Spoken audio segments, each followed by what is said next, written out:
You got it, brother. All You're right. the man. All right, folks, here we go. We got my partner over here. We got Ravi coming in from London, actually. So we're all on different time schedules and everything. He's at 5 o'clock there. And then we got our friend here, Casey Redbeard. He's an online master pioneer for the whole outsourcing your internet dating and social media and everything like that. It's pretty cool. So we're just gonna get into it right away, man. Yeah, Casey, man. Like, of course, like I've seen a bit of your work, and like generally being in this space as deep as I am, and having of course now seen a lot. I think you've got an interesting approach, and to kind of start us off, I'd like to learn a little bit more about you. So, first question that we have for you is: can you talk to us about your journey with online dating and how you got started and how that went for you?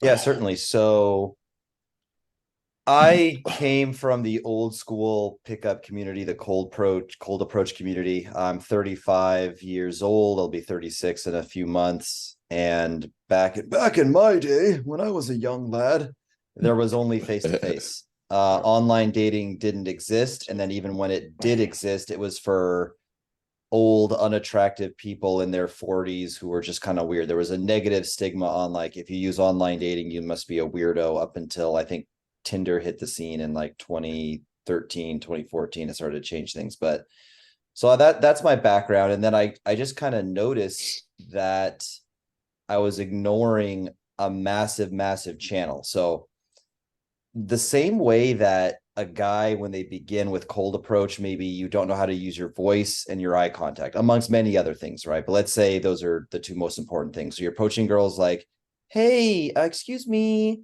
I just want to say hi. I'm Casey. It's nice to meet you. And you're looking around. You're not sure with your eye contact. It's like, hey, you got a unique look. Who are you? I just wanted to say hi. I know it's random. I'm Casey. Nice to meet you. Right. The way you kind of learn to do that is you can have a similar learning curve in online. So when I first did online, I hated it. Most guys, if you're anything but a Giga Chad with great photos, are just going to get absolute shit results online, especially in Western countries and Western dating markets, especially on the wrong apps. But my journey started with that, with actually hating it, getting terrible results. Then I actually left the US for other reasons. I lived in Latin America for a while. Medellin for many years, and Medellin, Colombia for many years, and now I'm in Brazil. And I noticed that, hey, like down here, online dating actually works, even with my kind of less than really good photos and kind of unoptimized. Like I was referring to, making the analogy, there's a way to learn how to talk to girls in person. There's a way to learn online. But even with a kind of subpar photos and subpar profile, I noticed that in Latin America, at least at that time in the city I was in. Now there's a huge negative stigma against gringos. We can talk about that later. But at the time I started getting good results, and I said, damn, let me just go really deep with this. This could be big, because rather than having to stop what I'm doing and working, make time to do day game or stay out really late at night, a lot of bad things that happen at clubs. There could be violence, temptation to drink and stay up late, drugs, kind of bad people. And you have to sacrifice your time for it, versus online. You can just, buy boosts and stuff. You can cover so much more ground and have so much better results. So I just went really deep with this, and I learned a shitload. And now I help other guys do the same, build a rock star dating life using online methods for sourcing your girls. That's beautiful, man, and that just speaks a lot to me. Because certainly the community that Brian and Chris back in the day set up, there were thousands of men who had this sort of experience. Like, I can tell you personal stories of guys who I followed for years and years and years, who did their absolute level best in the West, but when they went to Latin America, the whole world opened up, man. We got the data, we got the documented case studies of many men who all of a sudden found that they were able to get a taste of what they're looking for, and that's a beautiful thing. Now I'd be curious to know, with yourself, were there any experiences that in particular that you had that convinced you that okay, this is what I want. This is the shit now. This is gonna get me what I'm looking for. Was it any particular girl or something like that? Before that, You Casey, when you mean, said you started with cold approach, did you what like states did you actually start like gaming in and stuff like that in the states before you decided to make the move? oh yeah, born and raised in Los Angeles, so I did most of it there. I lived in Hollywood and West Hollywood. I went to UCLA for a while, so all that, West Los Angeles, Hollywood, West Hollywood area, basically all LA. I used to be a club promoter too for all the top clubs. I used to go to Dan Bilzerian's house before he was Dan Bilzerian, when he had like 5K Instagram followers, after parties in the Hollywood Hills, Yeah. stuff like that. I went pretty deep with this. I have a pretty big role. I Yeah. met almost anybody and everybody in LA who was doing pickup, including, RSD Tyler, good friend of mine. Yeah. That's how Chris. Yeah, so Yeah, it was, I think Chris. I think my friend Chris, or as you know, like I think he met like RSD a few times, and he was in that Hollywood mansion, the like pickup mansion out in Hollywood Oh, or yeah. something. That's how I got to meet Chris initially, and it was, yeah, the scene was actually pretty popping for like PUA at the time. I think it was like early 2000s and stuff like that. It was pretty cool. He might have did like Girls would one say that. article on Plenty of Fish or something like that. But yeah, you're right. It was a dead zone for the most part. It was decent, I guess. Plenty of Fish. We got some results, but nothing like nothing like it is today. It's crazy how the world has changed, man. Well, yeah, because back then only low quality girls would But use dating sites, right? There was a stigma against it, and now it's a fairly normal thing to have a Bumble, a Tinder, a Hinge, or Instagram. Instagram is a date. We'll talk about that later too, not to get off topic. Instagram is a motherfucking dating app. Instagram is the biggest dating app in the goddamn universe. And any girl who says she hasn't been on a date with a guy from Instagram is a fucking liar. Every single girl has dated a guy that in some way or another their first interaction was on Instagram. And you can find the most right. high quality girls on there. And yeah, we'll talk about that more later. Damn.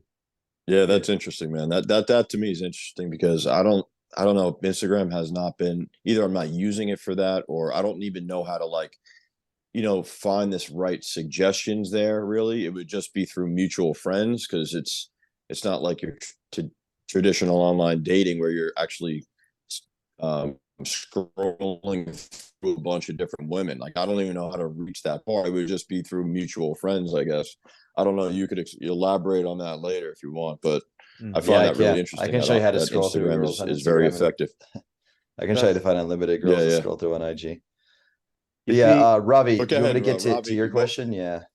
yeah, yeah. So I think some of the things that you've shared here are like pretty powerful, and I think what I really want to build on is I would like to understand how you feel as if these apps have kind of changed because many guys out here, as you say, are having a tough time, right? I remember a couple of years ago, as you rightly allude to, people were considered very weird for using online dating. It was like, yeah, probably some people I'm meeting, but they're pretty much going to be fucking weirdos. Nowadays, man, you open up these apps, um, and there's a lot of people on there. And if you've got friends, like female friends and whatnot, and you look at their like endless Oh matches, yeah. like thousands of matches, and the dudes' profiles who are your competition, like when I first started, the profiles of other guys weren't that great. It wasn't too hard to beat them. In my first year, I had like 100 dates, and that was in London. Um, as time went on, like there's a lot of guys having professional photography for their dating apps now. There's a lot of like knowledge on online dating out there now.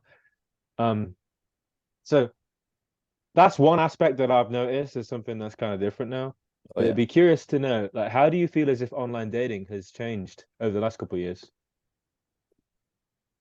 How has online dating changed over the last couple of years? Well, one thing, like you said, yeah, ever more competitive. What happens is like, almost every guy will try these apps, but only the top probably 5% of guys will actually stick on them because they're the only ones getting matches. So you look at a dating app from a male side, from male perspective in a normal city, and you're going to see just a bunch of fat and normal and ugly looking chicks. You see it from the woman's side, and they'll be the majority of guys are that 5% that are sticking on the apps because they're getting results. And then every once in a while, there's some poor schmuck who, I don't know, for whatever reason, he's just not attractive. Maybe his photos are terrible. He's like trying it out. He hasn't gotten frustrated and given up yet. And it'll be like, you know, hot guy, poor schmuck who tried it out, who realizes he's not getting any results and is going to uninstall in 2 days. Hot guy, poor schmuck, hot guy, poor schmuck. We had a allegiance system. We were trying to sell my services, but we were farming profiles of these guys that we were seeing on Hinge and Bumble. And yeah, it's just the best and brightest, most fit, tallest, you know, no homo, sexiest guys in the fucking city are the ones who stick on the apps, because they're, like I said, they're the only ones who could have a glimmer of hope. So there's that. I don't know if you want to comment on that, but I got a lot more in how it's changed. I can rant on this for a long time, but definitely. See, it's guys like and Ravi, I was going to say, Ravi, backpedal a little bit. I think your original question, I'm sorry, I think we lost track. You said like what was the moment that made him want to go over, or something along the lines like that. Yeah. And then we got backtracked or something. But what was the, like, did he have a moment where he's like, enough was enough and I got to get over there? This is, you know, not going as planned or something. Yeah, for sure. I would like to learn like what made Casey, given that this specific problem that he's highlighting is like the competition from dudes, you know, like I think about right, peak GLL, right, where you've got Scotty absolutely killing it, inspiring thousands and thousands of dudes, and like some of these were freaking studs. Like the guys were following Chris and Brian's stuff.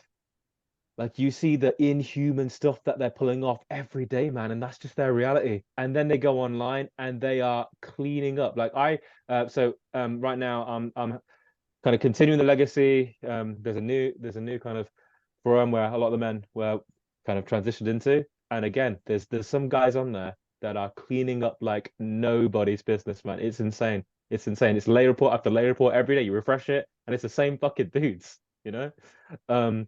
So given that we understand there's a bit of a winner takes all effect, to kind of build on the question that Brian was asking, how come you believe in this then? What really convinced you that like this is winnable? Yeah, with online dating. Yeah. What convinced me that it was winnable? Well, like I said, when I first went to Medellin, even with a somewhat under optimized photos and profile, I had some success. And I said, maybe there's something here.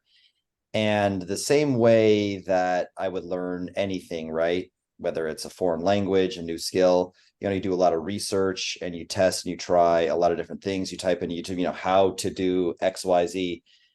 And there's some good information out there, but I also came from a digital marketing background where one of the main things that you do is A/B testing, split testing. If for anyone in the audience who doesn't know, let's say you're selling a car, you'd create one version of the website that maybe talks about the safety features of the car, another version of the website that maybe more highlights the gas economy, the fuel mileage or whatever, and you see which version people respond to better. You go, oh, wow, what do you know? The people who went to the page about the safety of the car don't seem to give a fuck, but the people who went to the version of the page that talked about fuel economy and saving money on gas, they're a lot more likely to buy the car. I didn't know that. Good thing I tested it. So there was a website. I have no affiliation with this website. I don't get paid if anybody signs up or anything, but it's called photofeeler.com, like photofeeler.com. And you guys probably know the site, right? Yes. They No, I real never heard women of it rate actually, your photos. but it sounds okay. You upload your photos and basically real women rate you on how attractive you are. So I would try everything. What if I, try to look like a badass with a leather jacket, gave the photo kind of a dark mood? What if I was with a whole bunch of girls? I had the cheesy like promoter photo with like a whole bunch of girls are around me. Do they like that? Solo shots, professional camera. And I would even go on Tinder as a female, as a catfish, and snapshot just random guys' photos, based on different fashion, based on different poses, based on maybe different settings. And I started to see a lot of patterns of what types of photos that women would generally rank as the higher, photos. And I started emulating from, all these different, guys' screenshots I was taking from Tinder. I would put them into Photo Feeler. I would ask my female friends. I would, based on what was going on there, I try to emulate that. And, eventually I kind of cracked the code for what makes a good photo for what's likely to get you swiped on. And, it's kind of simple, in the end, it wasn't anything too like life-changing, but there's some tricks like you taking photos in luxurious locations makes for luxurious photos. So maybe, in the editing of this, when you put on, you can put like a feed of my Instagram. I'm always in the nicest restaurants in my city, rooftop lounges, traveling to exotic locations, always having fun with friends on a boat, on a yacht, on a jet ski, things like that. So it's showing a fun, interesting, and above all, high value, high status lifestyle. And to kind of change the subject, a little bit, one thing I noticed on dating apps and why it's a little bit harder to get results is because the girls are trained to make up their mind and swipe within a quarter of a second. And, your main photo, if they just don't like your face, not even if they don't like your face, if they don't love your face, if they don't, because again, the competition is fierce. If you don't have like an extremely hot face, even if you're like, oh, he's kind of like, you guys ever see a cute girl like, damn, she's kind of cute. She's thick, got a big booty, a little bit of a stomach, but I'd fuck her. I wouldn't even be ashamed about it if my friends saw, right? If they even see you, in that light, they're swiping left. Women don't lower their standards even at all. But on Instagram, they're kind of trained to kind of scroll through the profile and look at more lifestyle related stuff. Like one thing I have pinned at the top, and I have I can show a screenshot. It's in Portuguese. A woman just told me this. I'll look for it real quick and I'll just kind of translate it. But I can't, very well say to a girl, hey girl, I just want you to know I'm interesting and I've acquired a lot of wisdom and knowledge over the years that's worth sharing to men. And I get paid for my ideas and people respect me. And I have the confidence to talk in front of a room of people and hold their attention. And did I say, oh yeah, like I'm pretty successful and I get paid money? You can't just DM a girl like that. But if you have a 20-second reel of you speaking on stage to a room full of 200 people, which is what I have, it implies all those things I'm looking for. If I can't find it in literally, okay, I found it. Yeah. So I'll put it to the screen. It's in Portuguese, but basically what she's saying, I'll just kind of read it off now. She's saying, legal is cool. I saw, I said I do digital marketing. I saw that video on Instagram. I think it's very attractive. A guy who can be a leader, a guy who can, I guess, impose himself would be the literal translation. But you know what she's trying to say. A guy who can own the room, basically, is what she means by a guy who can impose himself. Que say, impoem.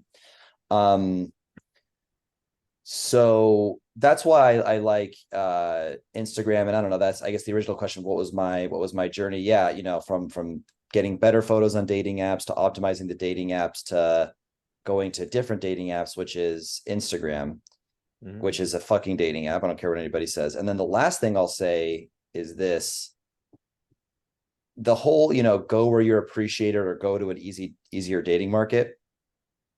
That's not necessarily changing your geographical location.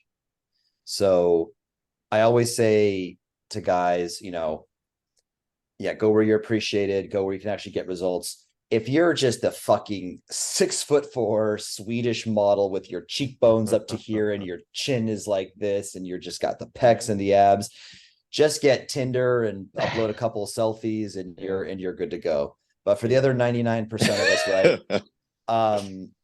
You can get better results on, perhaps Hinge. Hinge is more marketed as a relationship app. Girls find the guys and they'll be more serious. And, even hoes generally want a relationship. So you can start on, Tinder, Bumble. You'll probably get shit results like that unless you're an insanely gorgeous guy with good photos. Then you can go to, something like Hinge. Like I said, Instagram works amazing because they're trained to look at your profile and you can pique their interest from a very fun, interesting, cool, exciting, and above all, high status lifestyle. Like I said, speaking on stage, eating in the best restaurants, working on your laptop on a beach somewhere in an exotic location. Now she knows you're an entrepreneur, you have time and money freedom, etc. You can communicate a lot more on your Instagram. And she's just kind of trained to like kind of scroll and look through a lot of photos at once versus like, yes, no, yes, no. And then the final thing would be seeking. Seeking Arrangement, the sugar daddy website.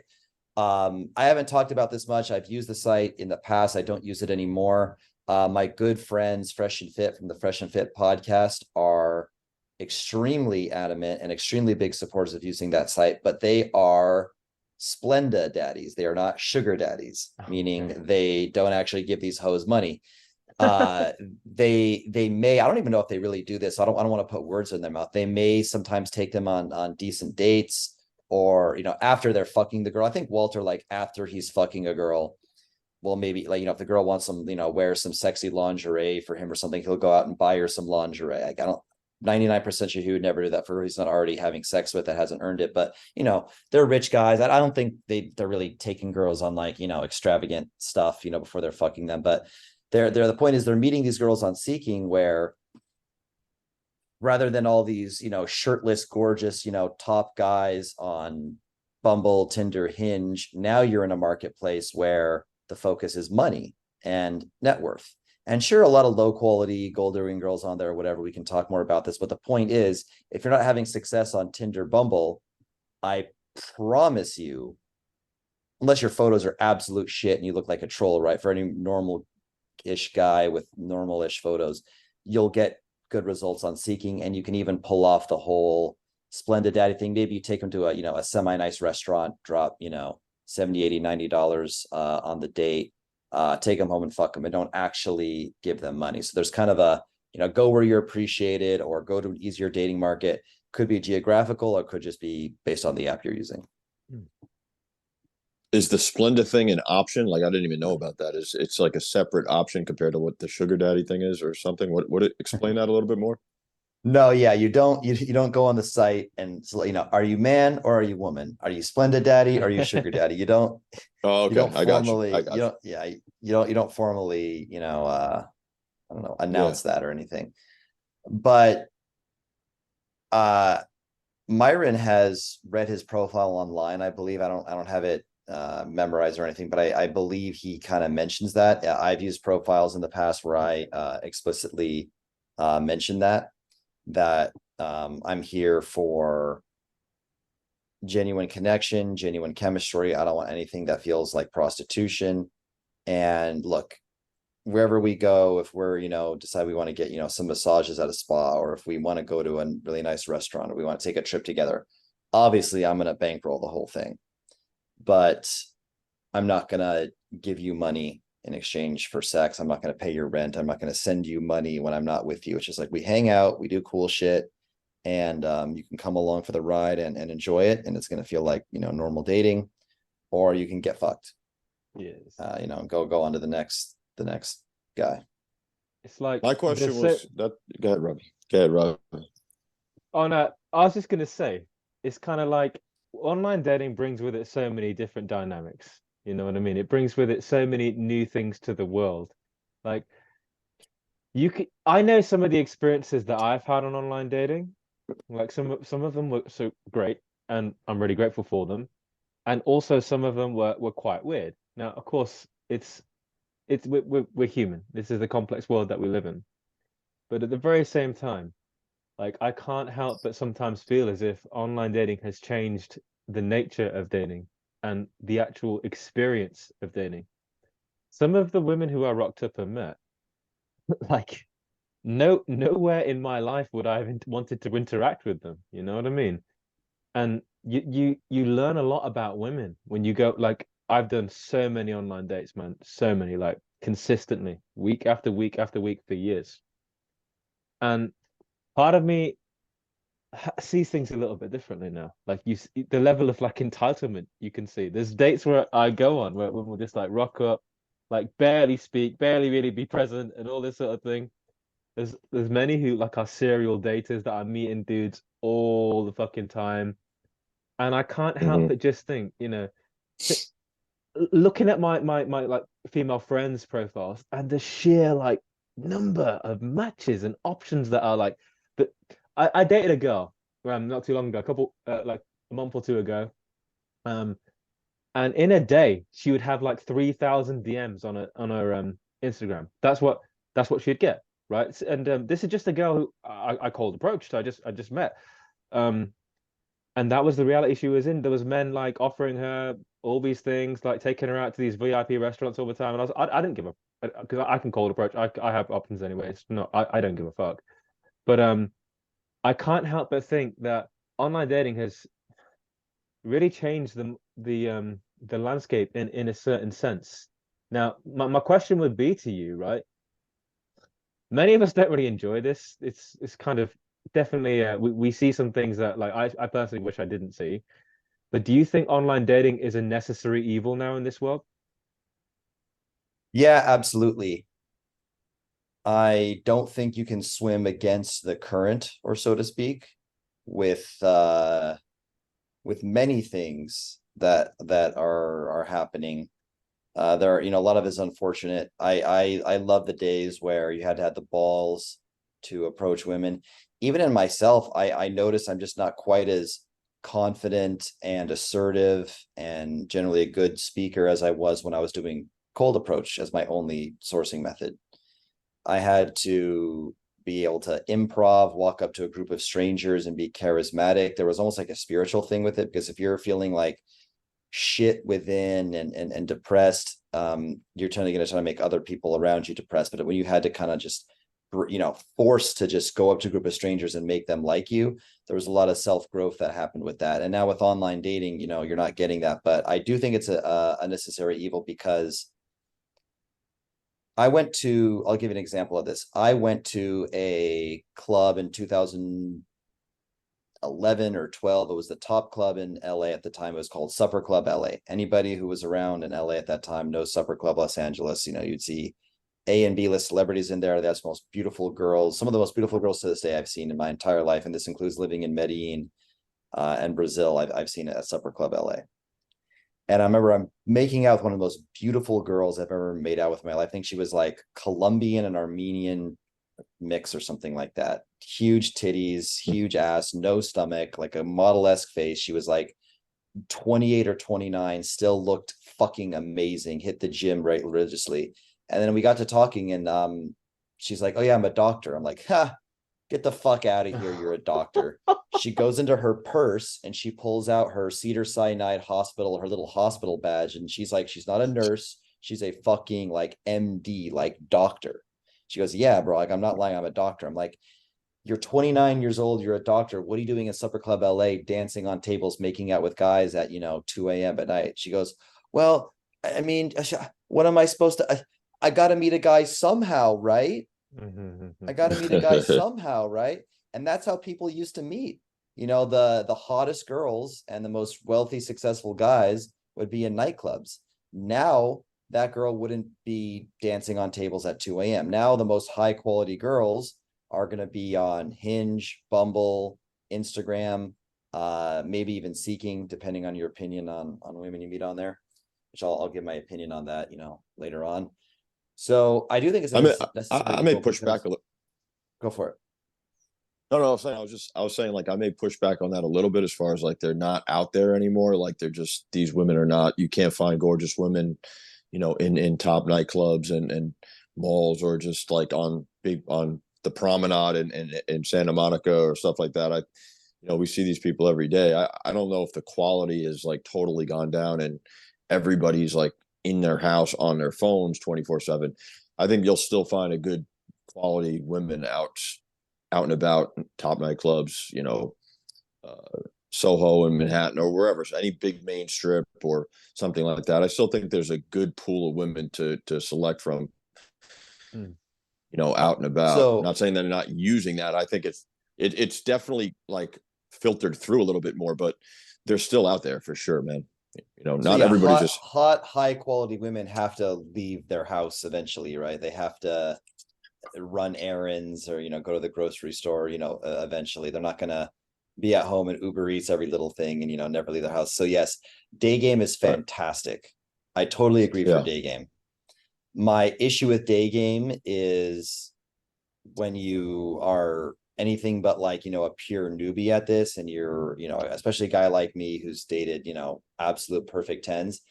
Even the promenade, even West Hollywood Whole Foods, even whatever location, busy foot traffic area during the daytime, I'm going to see a girl at the caliber of, you know, physical appearance that I would, you know, get excited for, that would be, you know, what I'm used to, what I'm accustomed to, what I like, what I would, you know, consider at my level for dating, I'm going to see one every 30 minutes, bro. So I could be out there for 2 hours, get 4 approaches under my belt, get shot down every single time, maybe because my game is shit, maybe because I'm hitting on the absolute most gorgeous girls and they're just not having it. If you can show me an area, you know, the Beverly Center Mall, you know, you said the 3rd Street Promenade, the farmers market there, whatever, where there's just a never ending stream of like really beautiful women, I would say absolutely. I would love to get in a rhythm and do some day game there. I just personally haven't found very many locations where I'm out doing day game and there's just hottie after hottie after hottie. Yeah, no, I hear you. You think that has changed? Because recently me and Ravi linked up and we went to like Soho or whatever, and there was a pretty big stream of women. Like we could just go one after the next after the next. It was pretty good. It was impressive. Yeah, the promenade kind of, I guess the Santa Monica Pier. I don't know. You seem more well traveled than me. I haven't been to like Austin Street or, you know, I've been to Vegas once or twice when I was younger, but like I guess my main hunting grounds have been like Soho, Manhattan, and some parts of LA and stuff like that, and San Diego, things like that. But we were just recently filming, and we were getting some really like 9, 10s. I mean, really, that one Venezuelan girl. These were some really hot girls. But I know what you mean. I think it has taken a hit quite a bit. I mean, just with the online presence being so big, but I still think they're out there, you know, to be had. Yeah, for sure. I think the and for me personally, I like a blended approach, right? I use the apps a bit every day, and I cold approach every single day, like 7 days a week. A little bit on the apps, a little bit of cold approach, because at the end of the day, it's important for me and the vision I have for my life, and I'm happy to make the sacrifices. I work hard, of course, get up early, get my work done, and then for me, seeing women is just part of my life. So it's something that I'm very happy to make And the that was the ongoing. thing that, and that was, yeah, sorry to cut you off, Robert. And that was the thing that like we had worked with this guy out in California, and it was Bungalow actually he was at, and he wasn't.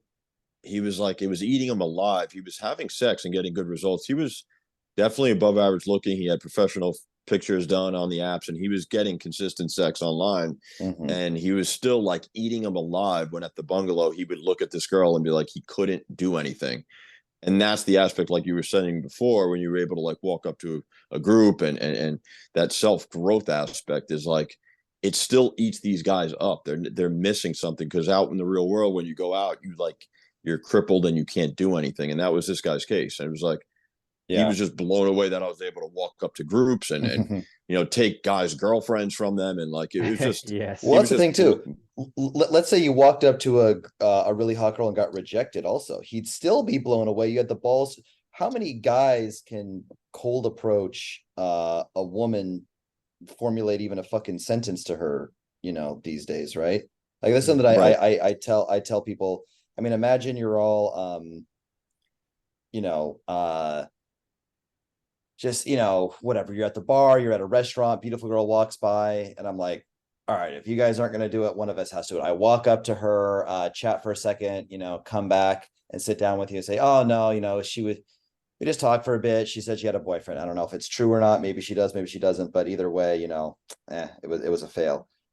Are your friends, you know, and the people you're with at that dinner, are they going to respect you more or less after you having approached a girl and getting rejected? Like orders of magnitude more that you even had the balls to try. And it's kind of like this, right? You know, you don't approach, you know, they don't have any more respect for you. Maybe they don't necessarily not respect you, but they didn't, you know, you didn't gain any respect. You approach the girl and got rejected, you gain this much respect. You approach the girl and actually get a number and you get like a bit more, but it's like you get the majority of the respect for even just trying. Anyway. Yeah. No, for sure. For sure. The big thing for me I mean, you can't. That's why there's no direct correlation between like whether or not, yeah, you're getting these dates and fucking some girls online or fucking a lot of girls, whatever it may be, and then actually going to like a Bungalow or one of these nightclubs and being like, yo, this is eating me alive. I cannot walk up to this woman. I don't have the balls to walk up. So that fact that you're like building that like that muscle of like courage and balls is like exponential. Like it's huge for just self-development overall, is from what I noticed. Yes. Like I'll always have a Yes. warm place in my heart for it. So Yeah. I Let just me let me let I've me let me always viewed comment on just that real online quick. dating. Yeah. So I'm actually gonna put Yeah, out a yeah, video go ahead. about this, about like the I don't know what I'll title it, the reality of online dating, or how online dating actually works, and whatever you want to call it. The reality of online dating, or how it actually works, is this: all the likes and matches and swipes and phone numbers, even dates, don't fucking matter one bit if you don't have the charisma, the confidence, and the understanding of female psychology to be successful on the dates. Beautiful point. Beautiful point. I Yeah, love that. And you absolutely, build man. that through cold Absolutely. approach. Oh man, you get I it. Yeah, did I love absolutely. it, a decade. dude. Yeah, for sure. Beautiful. Love it. Love it. And So that was I, gonna that was Ravi's question, I think, earlier, is like, what made you transition to go really hardcore into this, like, in-depth online dating, and just kind of like, you must have had to, like, with the amount of time you had, shift a little yeah, bit and stop with the cold approach, because you were in some really good situations, like promoting in top Hollywood bars. Like you had it. So I mean, you must have had a moment or something where you were like, I'm gonna just transition and devote way more time into just, you know, building up a sick profile and helping other guys out in that direction. it's leverage, Y- right? Yeah. Right. I can show myself and flirt with and talk to 10 times as many women in 1/10 of the time. And if I'm like, again, here's a girl that I'm dating in Brazil. I've done videos with her. She's appeared, in at least 2 or 3 of my videos. Her name is Lana. She's just absolutely horrendously ugly, as you guys can see. Was that the one that Looks you were biting her ass on your story today or something like that? I happened to flip on your story. You were like, you were slapping or biting some girl's ass on your story. No, that was a different one. But another Brazilian girl of a similar look, of a similar type. And you got to think, right? How many nightclubs or Third Street promenades would I have to go to even find a single girl on Lana's caliber? After I find that girl that looks like Lana, what are the odds that she likes balding, transparent men with skinny arms? You know what I mean? Now I can have the most confidence, charisma, whatever. I don't know. I would think a girl like that has been exposed to the most insanely, confident and charismatic guys in the world. And it would take a lot. Not saying a guy like me couldn't get her off cold approach. I've definitely gotten girls that caliber off of cold approach. Absolutely. I have the receipts and the nudes to prove it for anyone that doubts me. But where I'm going with this is, if I let's take you, Ravi, right? What's your background? Are you Indian descent, or what's your Yes, background? Punjabi, Okay. so Indian. Yeah, Punjab, northern India. That's right. So let's say I was to print out a picture of your face. Right? I have a print of your face, and I'm going around, who knows, Toronto, it's like a random city, right? I'm going around a shopping mall in Toronto. I'm like, hey, what do you think of my friend Ravi? Next girl, hey, this is totally random. Just, what do you think of this guy? Okay, cool. Next girl, hey, stop, two seconds. This is my friend Ravi. What do you think of him? X percentage of girls going to be like, he's not for me. X percentage of girls going to be like, he's all right. X percentage of girls going to be like, yeah, he's kind of cute. And then a percentage is going to be like, damn, so he's a model, right? Who does he model for? Believe it or not, there are a percentage of women that think I'm better looking than Brad Pitt. Great. It's not very many. It's a small percentage, but they may need to have their heads examined. But they may need to upgrade their contacts or their glasses a little bit. So go see an eye doctor. But there are a percentage of women that swear to God that I'm a more handsome man than Brad Pitt in his prime. And it's just like, I mean, we've all seen this, guys. You ever seen your friend just be like, oh my God, I pulled this girl, she was such a perfect 10. And he shows you photos and you're like, Yeah, dude, she's gorgeous. Yeah. But Oh, yeah. you know, sometimes it's cope, right? Sometimes he's coping and he Hmm. like maybe that's half the time or the majority. But sometimes they legit think that they're like, what would be a girl that is not my type? An extremely thin, pale, blonde looking Swedish girl with no curves, super light skin, blue eyes, and blonde hair. That would be like not even remotely attractive to me. But I know guys who will kill for a girl Yeah, like yeah, that. for sure. For sure. So, you It was know, interesting. Lana swears that I'm a 10. Let's wrap up. And then with online dating, through buying boosts, through sending 20 DMs a day, cold DMs to women, 20 a day, every single day for a month, so 600 DMs, etc. Hmm. Being on multiple apps, you can just cover so much ground. And like I said, I don't care, you know, just about, I mean, there's maybe some guys that are just, you know, trolls and they have to, I don't know, do whatever. But for any somewhat even remotely relatively normal looking guy, you boost yourself to enough women, and some perfect tens will swear that you're a handsome guy. Hmm. Mm, This is good point. um you see, this is where like we are in the discussion of how you can really win in dating, right?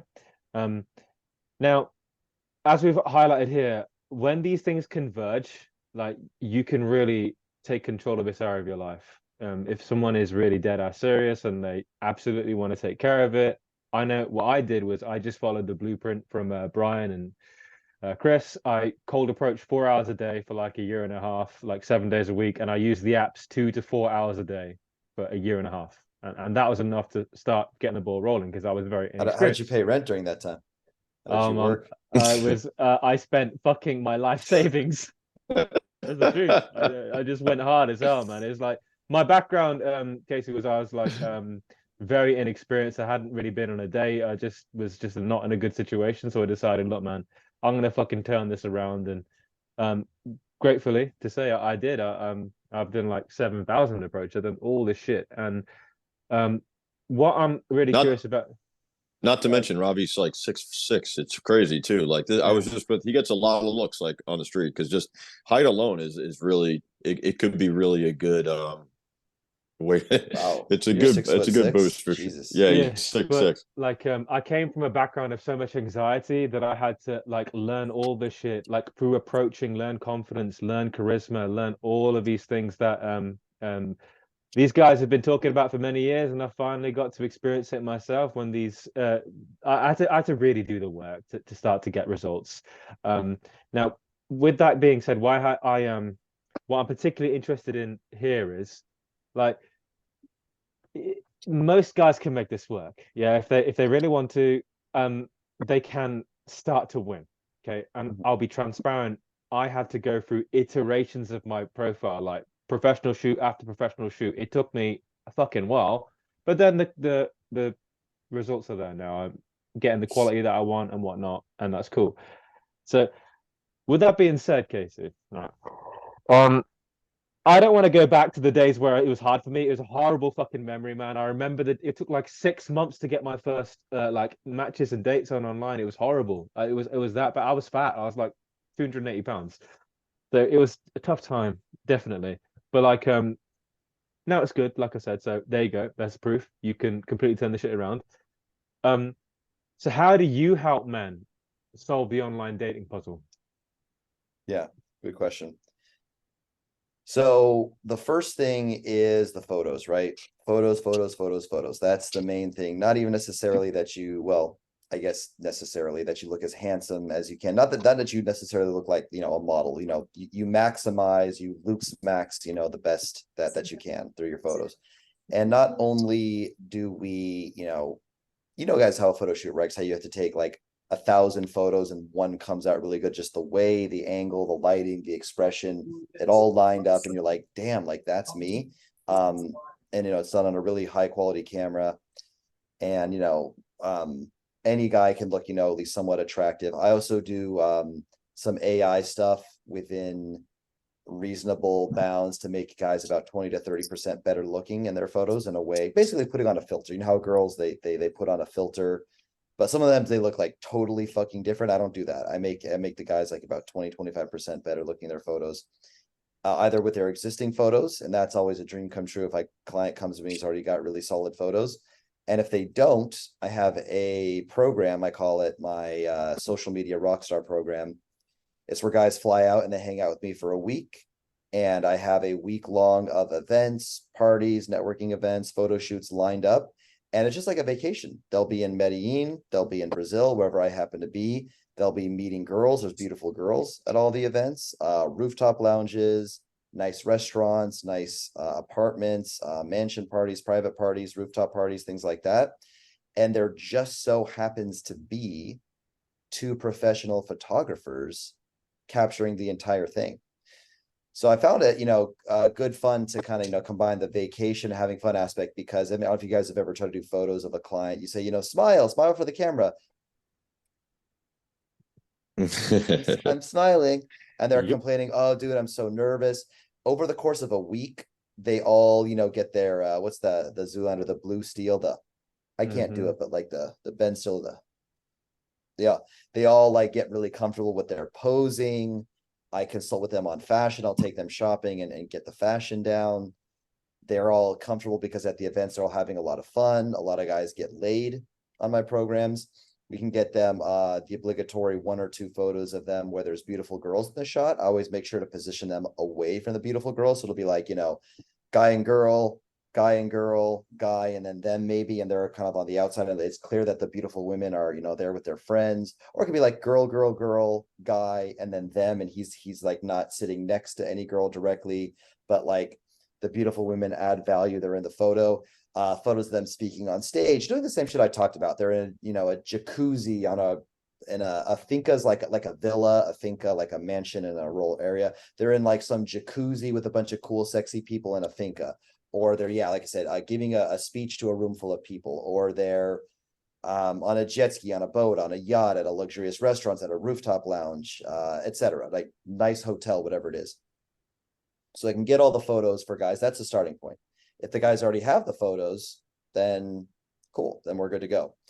The second thing would be what I have available right now is only available for affluent guys who make about, say at a very, very minimum, 150K a year and up, which is they can outsource the entire online dating process to me. So this is shit I used to dream about when I was a fucking kid. I used to think like, damn, wouldn't it be great if I had like an identical twin or two, and I could just, let's say I was like a rich millionaire Wall Street guy, and my identical twins were, I don't know, drug addicts and desperate for money, but they looked like me. Or not, or they weren't drug addicts, whatever it is. And I could just pay these guys to cold approach for me all day long. Just go out, get numbers, go to bars, go to nightclubs, go to restaurants, go to college campuses, get phone numbers, bring me 3, 4, 5 phone numbers a day, a week, whatever it is. I call the girls and I show up on the date. They have no idea that it was my identical twin that gamed them up. Right? We look the same, our voice is the same, our upbringing was the same, our values, our jokes, our humor is similar.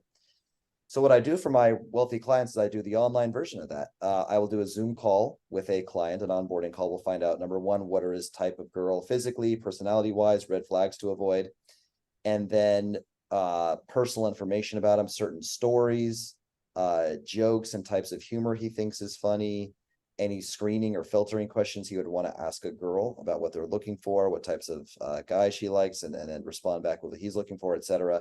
Kind of get a script from the client, if you will. And then we become that client. We, with the client's consent and their permission, of course, we impersonate our clients on the internet. We talk to girls, we swipe on dating apps, we flirt with them. And depending on the package we get, sometimes we just do the swiping in the initial 5-10 minutes of conversation just to schedule a video call with the client. Sometimes we chat with them indefinitely with the girls as the client, like me or my account managers, like once again, pretending to be the client. We'll chat with the girls as long as necessary to secure a date. And then once the girl says, yeah, I agree, Michael, you're right. We do have good chemistry through chat, and we should see if we have as good chemistry in person. I would love to meet you. When are you free? As soon as that happens, we pass it off with the client and to the client to schedule the date. And the client, we don't go on the dates with the clients. The client shows up on their own date. Now, I assume the client has seen the script so that he has like some sort of idea if she like throws like a subtle joke at him or like, yeah, you remember what we talked about? Like he has like went over that script, I guess I assume, right? Exactly. Yeah. So he'll look at the conversation. We'll save all the pertinent details. So he's not asking, tell him about your family. Do you have brothers and sisters? Or, where do you work? It's like, bro, say the girl's like, bro, we already talked about this. I told you I have two older brothers and I'm a nurse. Don't you like, we just talked about this yesterday over chat. So we'll save all those pertinent details for him. And also, like I said, we talk very much in the voice of the client. It was easy for me when I started doing this for Myron Gaines, who's a client, Fresh and Fit podcast, Myron Gaines. When I started doing this for him, it was super easy because we had that very like masculine alpha male, don't take shit from our women, etc. style, kind of like charming, sarcastic, asshole-ish, and I know Myron on a close level too. I know some of his stories about when he used to work for Homeland Security, how he used to, trap and arrest cartel guys, and I can retell personal stories of his that he's told to me to girls that are kind of captivating. They're like, oh my god, you're so brave, you put so many bad guys away, weren't you scared? It's like, no baby, I'm never scared. But yeah, that's what we do. And then to wrap it up, I'm also coming out with a typical digital course, online coaching, private community type product as well, because I'm not going to say prices right now, but to outsource the entire thing to me or one of my US based account managers is expensive. I got to hire winners. These guys aren't schmucks. They have to be super charming and charismatic. I invest a shitload of time in training them. And it's for the, if you don't make at least 150, maybe even closer to 200 grand a year, don't even ask for the price of this because you can't afford it. Trust me. But I'm doing like I said, private community digital course coaching for at a much more affordable price that the average guy can take advantage of soon. That's coming out in about like a week to 10 days. I'll be done with everything. That sounds killer, man. And the thing that I'd be curious to hear about is that how do you think results vary by location? And if a guy is really serious about having a really killer dating life, do you would ever suggest that they just change their location entirely? Yeah. So I love it when guys, first of all, I'm going to say my short answer is going to be get out of the West, get out of Western countries, get out of Canada, America, UK, etc. And then, guys tend to fight back, oh, I've got some amazing girl. Oh, I can fight a diamond in the rough. And sure, maybe there's a diamond in the rough. Maybe you're a 15-year veteran dating coach and maybe you're at the, maybe you're a millionaire and, got game. But I mean, for the average guy, living in LA, who's just, not tall, not good looking, doesn't make good money. I mean, what hope does he have, honestly? I mean, let's be real. And then, say, well, what if you find a girl that isn't a total feminist, that isn't really masculine? I think just about every woman that I meet in America, I feel like I'm talking to a man with a vagina at that point. I don't feel any feminine vibe whatsoever. Granted, I've been living in Latin America where women are extremely feminine. And the way I put it to you is like this, right? If I was to say most Western women are born and bred to hate men, they're extremely masculine, they're unappreciative, their standards are through the roof, and they bring less to the table than ever before. They virtually bring absolutely nothing to the table. They're ungrateful, etc. And you say, well, what about the exceptions? I would say this.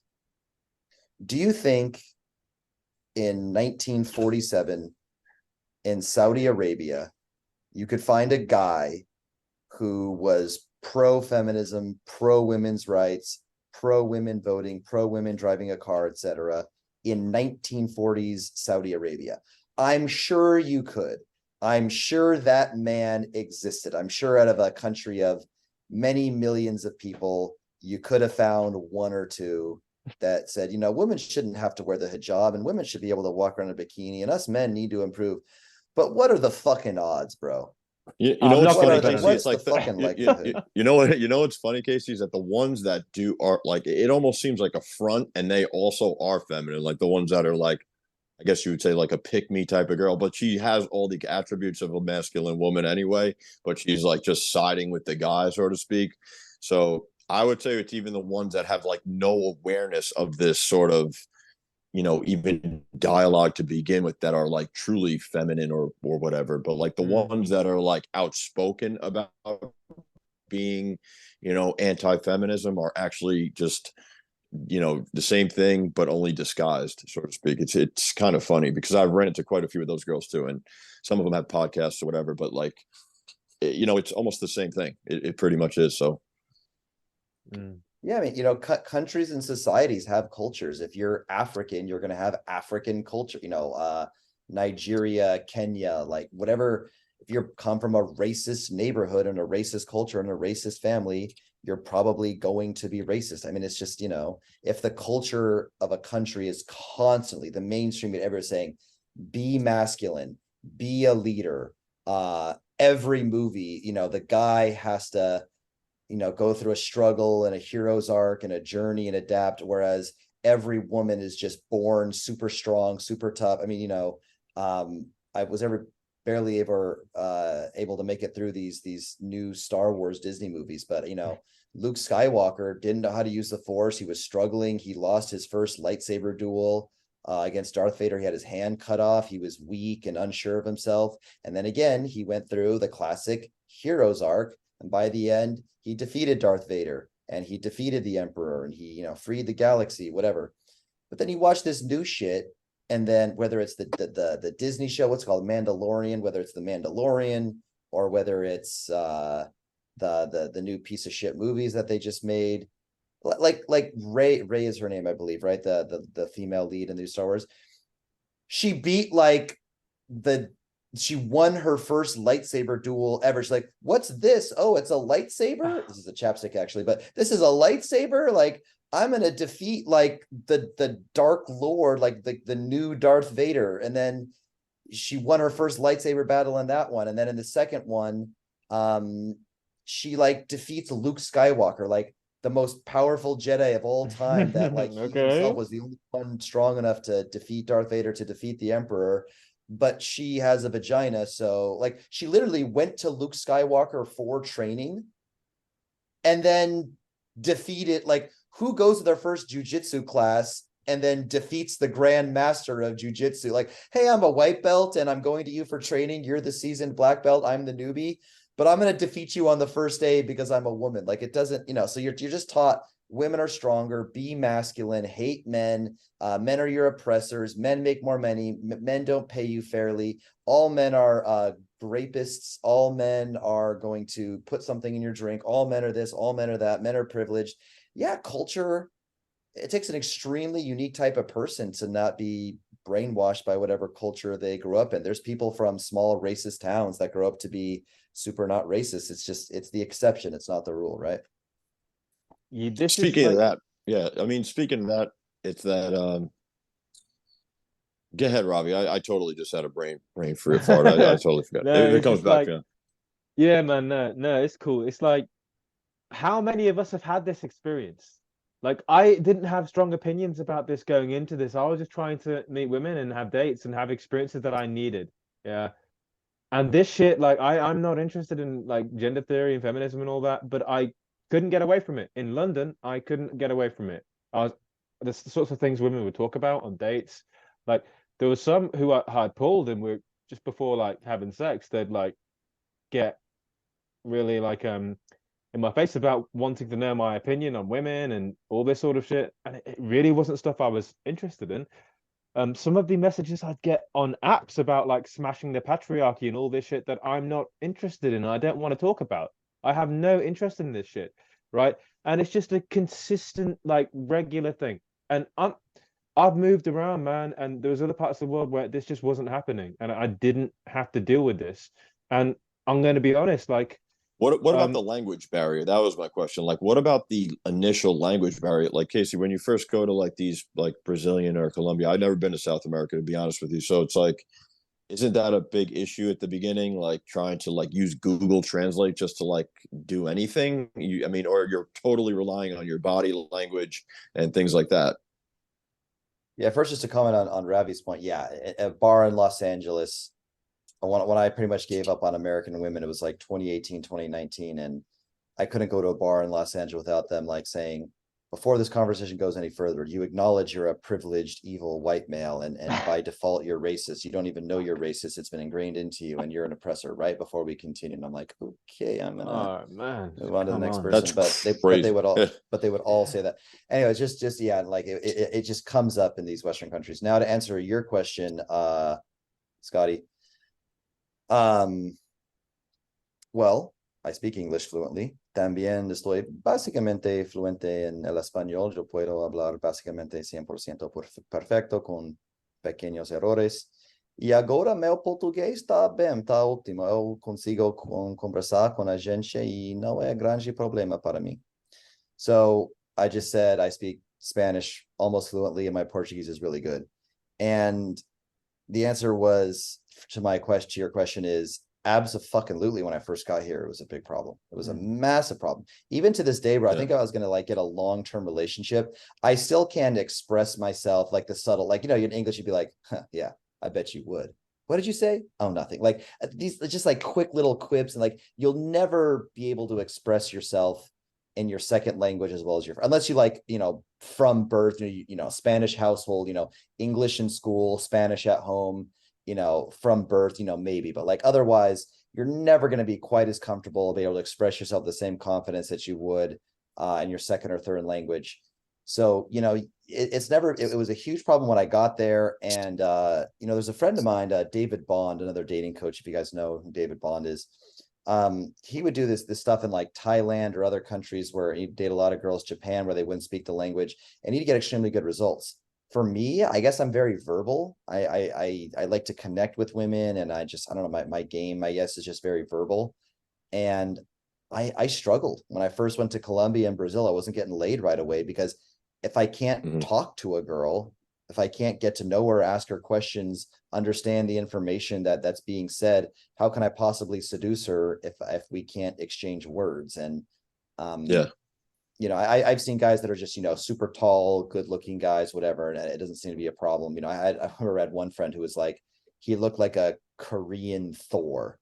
And first of all, at the time we were in Medellin, most of these girls had never even seen an Asian guy like in the flesh. Now Asian guys go there a lot. But first of all, he was, and not only was he like Asian, no homo, he was an extremely handsome. He was like a 6'2", jacked, like even his face, you know, really good looking guy. He had like the jawline and the cheekbones, and you know, he didn't speak a word of Spanish, and he was crushing it. So it was a big problem in the beginning, but you know, here's a big belief of mine, right?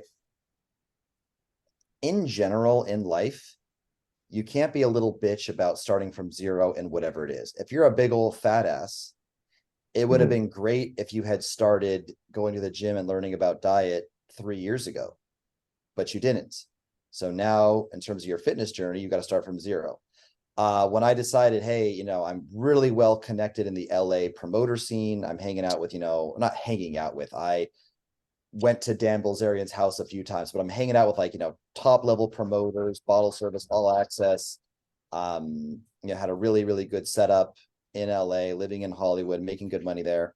And I decided I'm going to change my whole life. I'm going to worry about visa issues and staying in a foreign country, learning a whole new language, learning a whole new culture.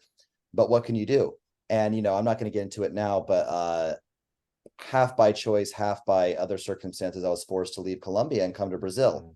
What am I going to do? Be a little bitch about it? Oh, I spent 7 years mastering Spanish. I'm finally, you know, basically fluent in Spanish. Now I got to learn a whole new language, figure out how to solve all new visa problems. I don't know. I don't even know to this day, like, how am I going to get a Brazilian bank account? There's all these problems. You have to get something called a CPF here, which is like a Brazilian social security number, before you can join a gym or even connect to fucking Wi-Fi at a goddamn shopping mall. They ask for your CPF. I had to figure out how to get a Brazilian CPF, go to their little, you know, government building downtown and apply for that. But my point is, it's like, what's your alternative, right? Like, I remember I made the choice one day, okay, cool, I'm 35 years old.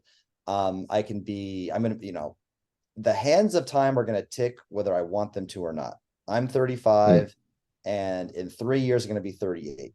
Time is not going to oblige me and say, Casey, I know you don't want to age. So time, I'm going to do you a favor. No, time is going to pass. In 3 years, I'm going to be 38 no matter what. Do I want to be a 38-year-old that took a Monday, Wednesday, Thursday, 45-minute Portuguese class every week for the last 3 years? And now I'm a 38-year-old who speaks Portuguese? Or do I want to be a 38-year-old who didn't take Portuguese classes 3 times a week. And now I'm a 38-year-old who doesn't speak Portuguese. The choice is mine. Either way, I'm going to be 38 one day. So yeah, no, that shit. makes Don't sense. be a bitch. Yeah, for sure, man. Absolutely.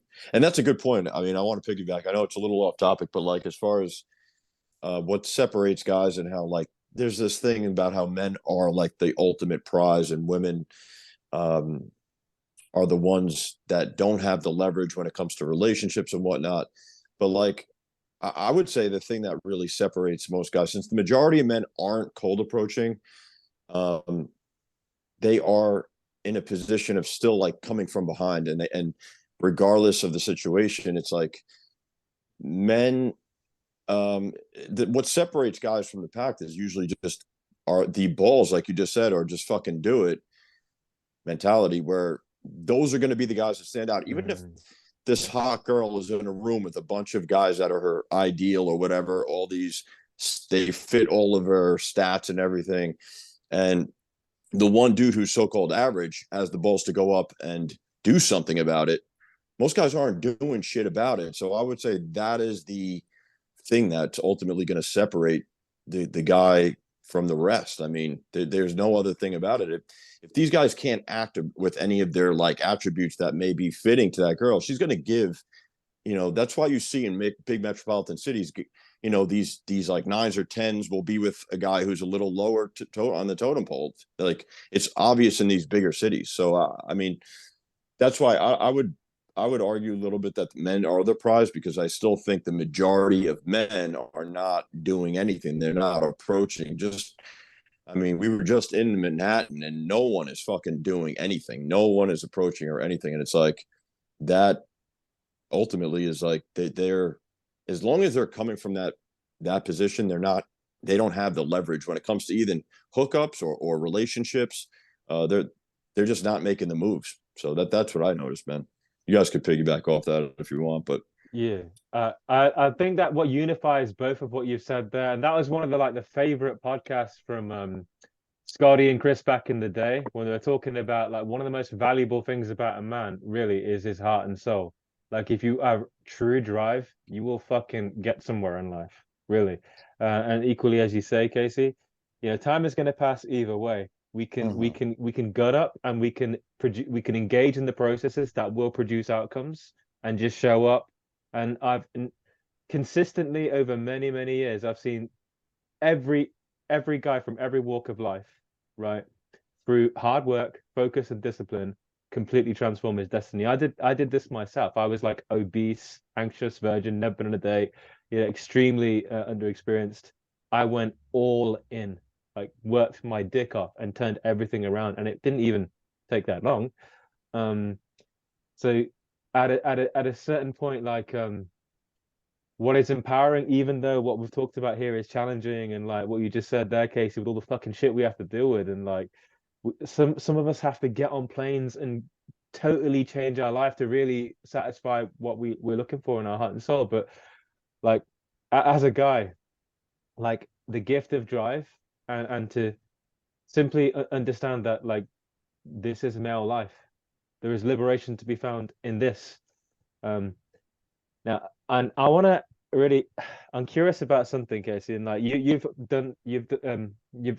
dated in different parts of the world, and of course you've just transitioned now, so it'd be interesting to get your thoughts, right? And early on, you had some interesting things to say about Colombia as well.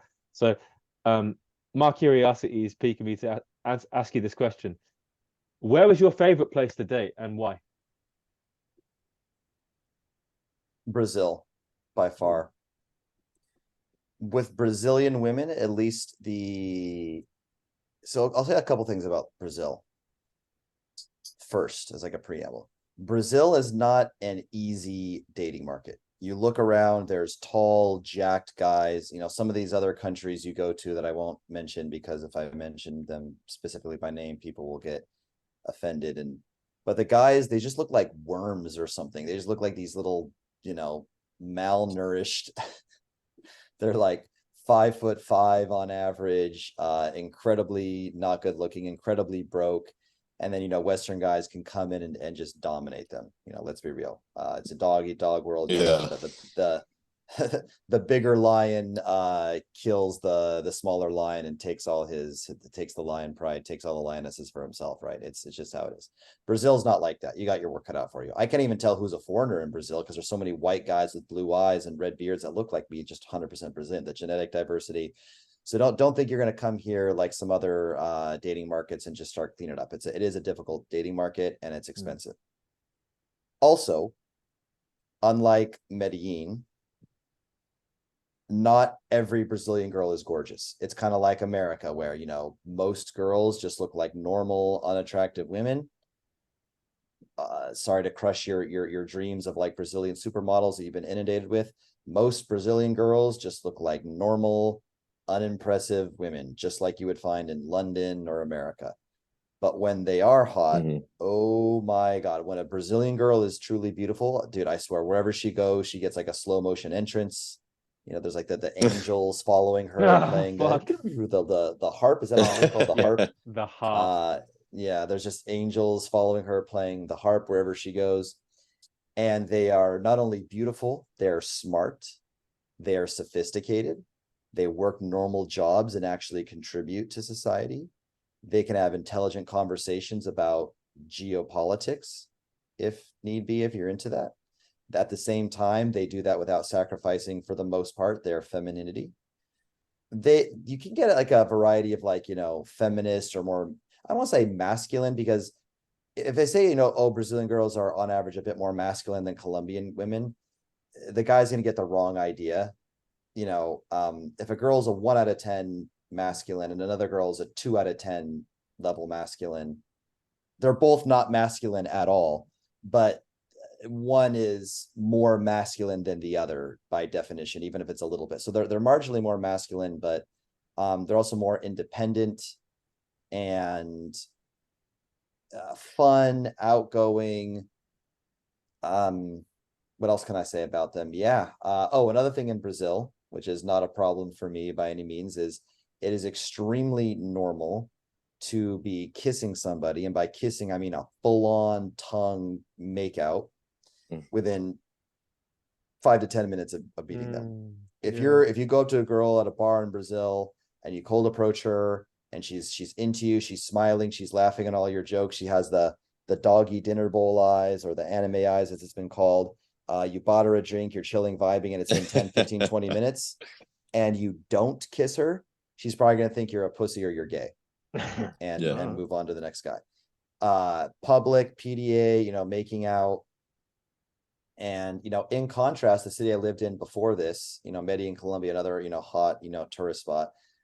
Listen, I don't want to say anything that's going to get me in trouble, get me canceled, or get your podcast shut down or anything like that. But I would just say this. It would be unlikely that you would find the top, most intelligent, most academic minds of people coming out of Medellin, Colombia. If you can kind of read between the lines and figure out what I'm trying to say, I would be shocked if the next tech innovator of artificial intelligence were to come out of Medellin, Colombia. I wouldn't be shocked. Scholars. I wouldn't be shocked if there were, a bunch of these geniuses coming out of Sao Paulo, Brazil, for example. That wouldn't surprise me at all, but I'd be shocked. And just, in my one experience, again, not to get anybody canceled, not to make blanket statements or generalizations about entire countries, just one man, one dumb, for all intents and let's just say I'm drunk right now, one drunk, rambling, balding gringo. And his one experience, I was unable to have an intellectual conversation with virtually every girl that I met from that city. Very primitive, very basic, very loving and sweet, all that thing, but extremely the primitive is the only word to describe it. Completely, unaware. I don't think any girl that I ever dated there, like, for example, would know what like Palestine is or Gaza or have any idea, as we're, the time we're filming this podcast, that's, the hot topic. That's the world news. Everyone's talking about, the Gaza, Hamas, Palestine thing. Just no clue what any of that is, versus every girl in Brazil,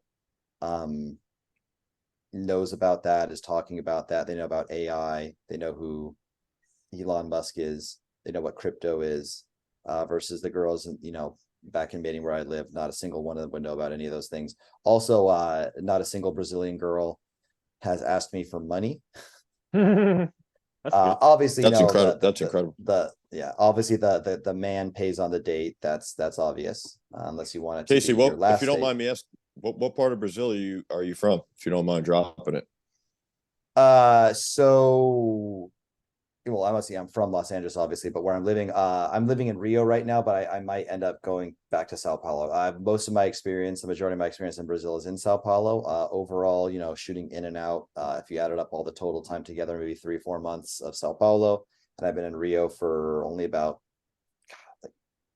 barely 2 weeks, if that. Okay. And I do love Rio as well, but I think ultimately I'm going to be in Sao Paulo. It's kind of a toss up. I do love Rio as well, but just because I think there's more smart, intelligent, progressive, entrepreneurial, motivated English speaking people in Sao Paulo versus here. Not to say that people in Rio are, whatever, lazy, uneducated people, not by any means, but I just think there's going to be a bit more of that in Sao Paulo. That's cool, man. Hey, man, I commend you tremendously. I mean, I think it takes a lot of courage, like you said, to get to like totally be willing to do whatever it takes to have like success over there, the 3 days a week, learning a whole new language and the ins and outs. Like that's fucking, man, that's inspiration for sure. This Thanks, is man. it's very badass, and like ultimately, like you choose what's important, and for many of us, like if it's not cutting it where we are, if we're just not happy with the situation and the kind of experiences that we're having are leaving our soul feeling cold, then you have to sometimes take these measures, and that is something that we're prepared to do. And with that being said, um many And men. this feminism movement that Casey was even talking about, how brutal it is with these girls in the West. It's like, I honestly think there's been a massive change within the past 10 to 12 years too. Because I was kind of like, I was out of the picture for a while, but like it's changed dramatically since the early 2000s when, PUA started to really like take off to now. It was nowhere near as bad. Women were more courageous. They would do more things. I would have girls come from the city to Long Island to my house on a consistent basis. It was like, I don't know. They had thicker skin. It wasn't as noticeably bad as it is today. That's just what I'm going to say. I don't. The marketplace With changes. them, yeah, we were just in the city. I mean, it was good, but like, I don't know. There was the girls with the masks still, and it was like we Oh had some God, pretty still? hard. Yeah. We still had some really. We got some harsh rejections that Mhm. normally you wouldn't normally see. Like, fuck off, get away from me. Don't touch me. These things back 10 years ago when I was like really active, I wouldn't encounter not nearly as much as the harsh rejections. So it's definitely changed over the past 10 years. It's crazy how much. It changes every year, man. Like every year that I've been doing Yeah. this, and it's not like it's the last couple. Like I've noticed differences. Now, I think I think we understand we're men. We have to find ways to win regardless, right? And there are always ways to level the playing field. And if you're smart and resourceful, you're going to find the answers, you know? Now, for a guy who's watching this, Casey, what's one piece of advice you'd give them if they want to achieve like an extraordinarily fulfilling dating life? Okay. If I had to place my bets on 2 guys that are going to do better in building a rock star dating life, finding one committed girl, harem, whatever you want, just having unlimited options so you can choose whatever type of love life you want. And guy A is a very handsome guy, but he has no social media presence. He's trying to swim against the current. He, is saying, oh, the social media stuff is toxic, which is true, but I don't want to deal with it. I'm just a good looking guy. I'm going to do cold approach, meet people through friends or whatever other, face-to-face methods he's going to have. And he's just a super handsome guy. And then there's guy B, let's just say he's average looking, or a 6 out of 10. The first guy's a 9 out of 10 looks. The other guy's, 5.5, 6, something like that out of 10. And their financial level is the same. Let's say they both do pretty well financially. And guy B, who's, the 6 out of 10, is crushing it. He's making online. He's crushing it with online, making content. He's on all the apps. He's constantly testing and getting new photos. He's exploring different dating markets. He has 3 virtual assistants, looking on all these different apps for blah, blah. Or don't even say it's that exaggerated. Just say he posts a lot on Instagram. He has a lot of followers. He's making a lot of content. He's using the apps a lot, buying boosts, etc. That guy B, I think, is going to win. I know would win hands down 10-1. It would be Mike Tyson in his prime versus a 7-year-old girl, right? It would be KO 10 a 1 second fight over, right? The reason why is because with technology, it's kind of like saying, who's going to do better at math, like the guy solving long division on a pencil and paper, or the guy with a fucking calculator. I mean, with technology, there's just no comparison. You have a Bumble, a Hinge, and a Tinder. You're boosting on those apps. You're DMing girls left and right. The guy who's a 6 out of 10, again, think about, I already showed a picture of Lana, right? Basically, a Brazilian Kim Kardashian. I had to message 20 girls a day, every day, 600 a month to find a girl that said, you know what? That guy with a hairline that looks like a fucking slice of pizza and, permanent eye bags under his eyes, even though he slept amazing the night before, and XYZ, transparent white skin, come to fucking mama, she said when she saw my photos. Most girls don't say that. Most girls of her caliber especially don't say that. But while, the good looking guy can go out to, Soho or Leicester Square or whatever the fuck, and, he's going to waste a bunch of time out there. It's going to affect his finances. It's fun. It sharpens the sword. It builds. I'm a big advocate of cold approach. I'm not trying to poo-poo cold approach here by any means. Every guy should do it. It's a good lead source. It's really good for building your confidence. Like I said, if you don't have the confidence on a date to close your online dates anyway, there's no point in getting all the matches and date setups. So I don't want to poo-poo cold approach, but I'm just saying, I think that's the key. Yeah, like we said, you said like your social stuff since doing this and really shifting gears has taken a little bit of a hit. So I do think as a base, some base or something, you need to like have that confidence, develop that. Like it's just, I can't express it enough. Like exponentially, it's helped me get jobs and stuff like that. I would have never had the balls to walk up to managers, owners. Used to do security and I'll tell you, man, it really definitely opened me up. Like some people just don't want to be plugged into the phone all fucking day. Number one, it's probably not the healthiest thing.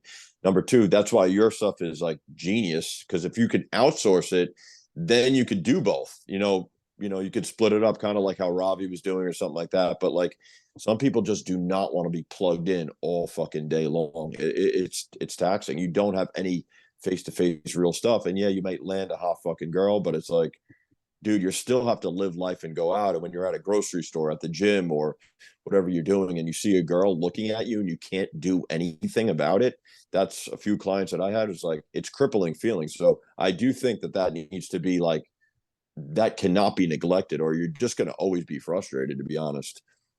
Because it helps you as a man. The self-growth aspect is and with other men huge. too.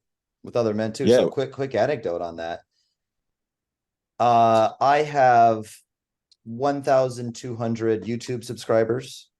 I have 400 and something, call it 450 Instagram followers. So I have 450 Instagram followers. On my personal accounts, I have more, but whatever. On my new Red Pill dating coach, helping men unlever, I have 450 followers on Instagram and 1,200 subscribers on YouTube.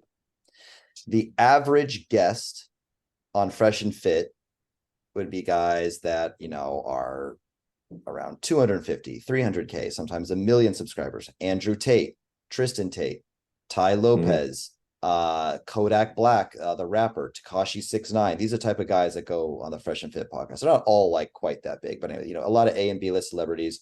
What's that guy? The guy that got out of jail, Wes something. I don't know, but he's this big guy that looks like you on steroids, Scotty. But anyways, this big tattooed guy. You had to see me 10 years ago. Oh yeah. 10 years. I used to compete in bodybuilding. I was 250, 260. Yeah. Oh, wow. Yeah. So anyway, I think West Boston. Yeah, West yeah, something. Oh so yeah, West. anyway, yeah, yeah, yeah, yeah. I'm getting off on a tangent here. Let me kind of try to make this more concise. Anyway, that's the average guest on Fresh and Fit. Yet I've been on Fresh and Fit multiple times. How the fuck did I land myself multiple times on the largest men's podcast in the fucking universe as a nobody and not paying them any money to do it? Well, I was out and about in Miami one day doing day game. And while we're, chasing the girls down in Lincoln, oh, there's a hot girl. We go chasing. Oh, there's a hot girl. We like run down, chase them down. While we're chasing down the hot girls, we notice that this other guy has flipped the script and he's got the girls coming to him. He's like this smooth, cool, like well-dressed looking black guy. And he's got like the cutest dog, like a Shiba Inu, looks like our little Arctic fox, but it's a Shiba Inu dog. And he's got the girls coming to him because he's got the dog. And we know exactly what he's doing. We know why he bought that dog. We know why he chose to walk that dog on Lincoln Road, Miami South Beach of all places. And we're like, hey, we know what you're doing, motherfucker. He's like, huh? What? Like me? Do I know you? We're like, yeah, man. Right. You're out here. You're on Lincoln Road. You got the cutest dog in the world. You're doing it the right way, bro. We're out here chasing girls, but you got them, coming to you, blah, blah, blah, and he's like, starts laughing. We're like, hey, can you stand by us for a second with the dog? We want some girls to come over. So instantly we're like winging with this random guy we just met, me and my buddy Austin Summers, who's another dating coach. We're like winging, making friends with this random guy that we just met. And then I chop it up with him and say, hey man, listen, I got to get out of here. It was fun gaming with you. It was fun to, pet your dog or whatever. But I'm new in town. Don't know anybody out here. You seem like a cool guy. Give me your number. We'll go out, pick up some girls sometime, hang out sometime, whatever, grab a drink. He's like, yeah, sure, man. Here's my number.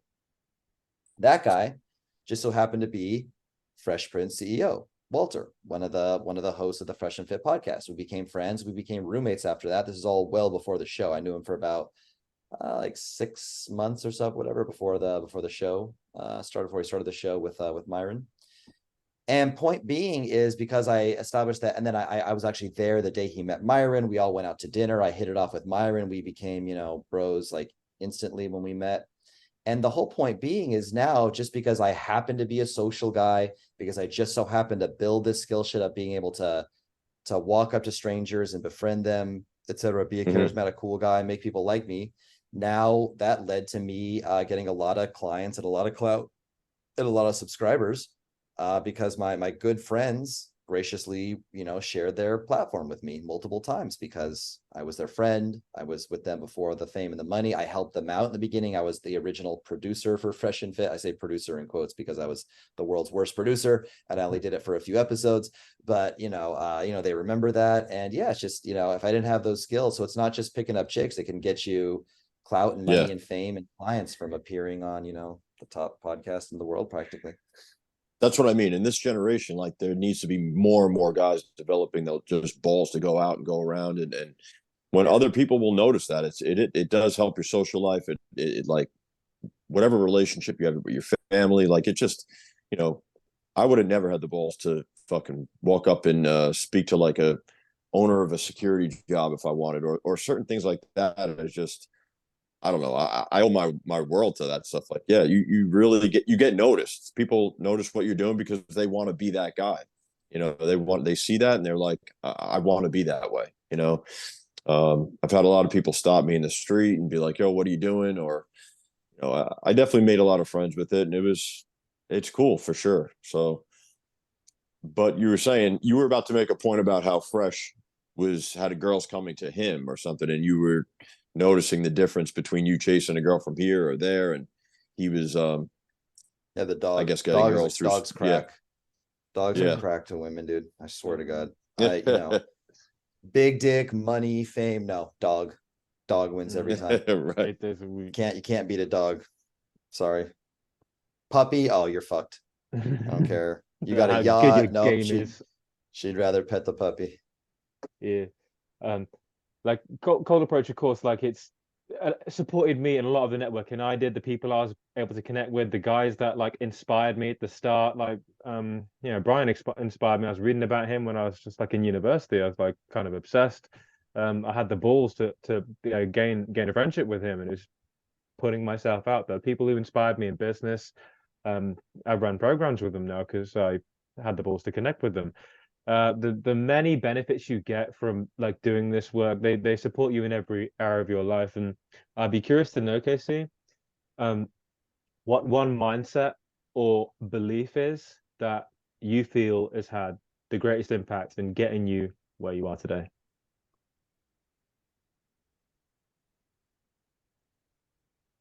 Probably the resistance to the average blueprint or life plan that is set before a man. So I would say most guys, what's expected of them, and I don't think there's like an evil like man like twisting his beard like ha ha ha, I'm trying to keep the average guy into a mediocre life and I'm the controlling, I'm the puppet master. But I think most guys' life is, yeah, be fat, be unattractive, don't go to the gym, have your dick stop working at 40 because you're obese, your testosterone is low, and you eat fast food. Marry a fucking two that nags you and doesn't respect you. Pop out some butt ugly kids, make 40, 50, if you're lucky, 60 grand a year. Spend your whole life working for other people. Don't travel, don't find more feminine women, don't seek out the best friends and mentors and thought leaders in the world and make them your friends. Just live in your little box, do what's safe. Yeah, play, quote unquote, play it safe. And I just resented and rejected that. I don't know where it came from. I don't know. I can't really point to anything in my upbringing. Maybe it was just something, innate within me. There's always been these people like Alexander the Great or Genghis Khan or Napoleon who just wanted to conquer and more. Not that I'm, on the level of conqueror of Genghis Khan. Not quite. You have a lot of I'm kids. getting there. I'm getting there. Yeah, yeah. Yeah, I don't have Bro, you'll definitely go down as one of the pioneers who started this like outsourcing thing. I think it's extremely oh well unique, and that, it's yeah.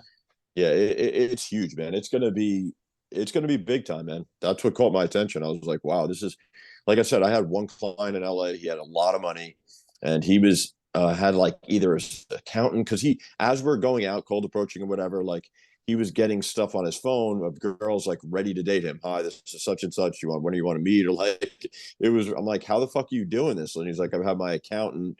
I've outsourced all my dating apps to her. He's like, if you ever want help, he's like, I'll get. I was like, wow, that's crazy. And then I heard you actually introduce it as a program. I'm like, someone's going to be on this. Someone's going to get on top of this. This is genius, man. I'm not the first person to ever do it, but I'm the first person to ever package it up as a business in a way that it's for guys that want to date top level women. There's I can't even call him a competitor because we do very different things, but there's one other person I'm out there that I'm aware of that does something similar. But again, his is like, you're a butt ugly tech guy in San Francisco and I'm gonna match you with a butt ugly feminist and you're gonna make butt ugly babies together. You're both 40 and just pathetic and you're gonna date a literal zero and that's that. What I'm doing is I'm getting guys the absolute cream of the crop women, whether it's America, whether it's Colombia. I don't have any clients in Brazil yet, but whether it's Latin America or Colombia or wherever, I can do it anywhere that women speak English, Spanish, or Portuguese. We can do this. So yeah, I mean, like I said, and it's only for affluent guys. It's not for everybody, but bro, if you can afford it, I mean, it's the coolest thing ever. I mean, who wouldn't want to have dates that come screened and filtered based on physical and personality traits that they've hand selected, delivered to them on a silver platter, where all they literally have to do is show up on the date and everything else has been taken care of. It's like everybody, Here's a question for you though, like man. like hiring a private chef. Like, you hate cooking, you hate going out buying ingredients. Wouldn't it be great to Right. just eat the food? Yeah, it's called a It's private chef. They already exist. And here's the thing though. Here's a question. I mean, like, what if these guys have absolutely zero social skills or cold approach skills? They don't know how to escalate. They don't know how to sexualize the conversation. So you're handing it on a silver platter and they just have they're crippled. They have no ability to capitalize on all these women that are coming. I mean, that's why, where do you go to ship them if you're like, you can outsource them to like some sort of, you should learn this stuff and really develop your skills, cold approaching and things like that. What do you say to that when the guys still can't execute close these deals that you're handing on a silver platter? You know what? It's never come up yet. I don't have a shitload of clients. The clients I do have are extremely high ticket and there's extremely high profit margins built into it. And it's a very like white glove elite service where, like I said, you only need a handful of clients to make a pretty good income from this. So it's never come up. Right. They've all been, you know, Yeah. Playboy fucking winners, rich, you know, maybe they're 47 years old, but they're in like amazing shape still. If that were to come up, which it hasn't yet, I would refer them to one of my original mentors, you know, RSD Tyler, aka Owen Cook. I'd say, you know, buy his hot seat product or watch that. Another friend of mine that just came out with a product I believe is going to be really good, Austin Summers. And I would say beyond that, just you do a lot of cold approach. I would say, yeah, you know, watch all the free content on YouTube. I'm sure you guys have some good stuff. I don't know, maybe work with you guys. If you guys who do boot camp still, right? So maybe you know, take a boot camp with you guys, take a boot camp with somebody. But Yeah. overall, just practice, just do some cold approach, you know, go out to bars and clubs for a bit, do day game, watch the course material. And even by going on dates are not lining up a whole bunch of online dates for them to show up on. Will increase his confidence a shitload with women, and it's an amazing tool to increase your confidence going on a lot of one-on-one dates. It'll never be as good as cold approach though. Yeah, it's so much fun. That was another thing I was going to say. You took the words right out of my mouth. Is like the excitement. I can't compare it to too much else in this life. Like the ability to create that out of thin air yourself, and like, you know, walk up to a girl, almost like take her from her date, so to speak. You know, not intentionally, but just, you know, you're unsure, and you just got to keep on turning every stone when you're out there. And like, dude, there's very few things in this life that I've experienced. 37, like that is equals that level of excitement, fun, and the ability to pull her back to your house that you just created out of thin air. It's like, it's monumental. And like you said, then if you have dates lined up in the background, like a machine that's helping you out, you'll never dry up. And that's the key for guys, so that they're not coming from a place of just no options, which, you know, majority of men are really, they don't have a lot of options. You know, even if you're a Chad or whatever, and you got all the statistics, and it's like, dude, it's all irrelevant if you're not, you know, making any approaches or doing anything about it. Like, so that's what I would have to say about that, man. Yeah, I agree. We're here in this life for a certain period of time, and whoever like wakes up in this life, you highlight, Casey, that was there. You had that instinct, man. Like you wanted to go and experience abundance. Like I have that. Brian has that. Um, and then we know, like part of us in our core, like knows that we're gonna have to figure out this abundance and dating thing. Now, what we discussed in this episode of the podcast today, there's a ton that will empower men to go on and to have a better life, and that's what we as men need in this world. This is increasingly lonely. There's a rise of male virginity. It's tough out here, but for those who are like serious and dedicated, they will find ways to win. The question that I'm gonna like now try and close this off with, um, looking at now where you are, Casey, and you've clearly been on a like wild journey. You've learned a tremendous amount, and it can help a lot of people. What is the impact you'd like to have on the world? Yeah, I would like to crush and destroy and eradicate men's loneliness from the world. Yeah. All the dates, I only tell a certain amount of girls from the beginning about like exactly what I do. I don't think a lot of girls like to hear that I'm catfishing women online with an account manager, you know, outsourcing guys' dating lives, you know, whatever they because they don't get it, right? Like if you ask a woman what are or sorry, if you say to a woman, sorry, men know what's like the plight of women, whether I think it's kind of exaggerated, but you know what women complain about, oh, you know, we make less money everywhere we go, men try to grape us and assault us, and we get catcalled everywhere we go. And what else do they complain about? No one takes us seriously in leadership positions. XY, like we're like fucking hit over, bang, you know, slapped in the face with this stuff every day. Every man can recite and repeat what is the plight of women. So I go on my dates and I say, yeah, you know, all these things. What's the plight of men? They have zero clue. They literally think that their Tinder, that our Tinders, that our dating apps are full with like 999 plus likes of beautiful supermodels that want to take me out and spend all their money on me. They literally actually think that our lives are like that. They don't understand, like you said, the exact things that you just said in this question. There's something, it's like, 18 to 30-year-old men, 30 or 40% of them haven't had sex in the last year. And all of them want to. It's not like if women don't have sex in the last year, I don't care. There's fat fetishes and there's old fetishes. Like, I don't care what you look like as a woman. If you are celibate, not having sex, it is your choice to.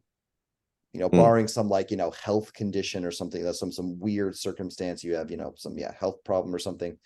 Barring some outside some 1 in a million, it is your decision if you're not having sex. Men are incredibly lonely. Men are, self-deleting at an extremely high rate. They are, just, dude, I remember even, when this kind of like Me Too, anti-men thing, I'm a guy that, was an assistant coach for every pickup company that was popular, Todd V dating, RSD, etc. All these guys, crushing it, doing cold approach. Even I would experience a lot of loneliness, in 2018, 2019 in Los Angeles.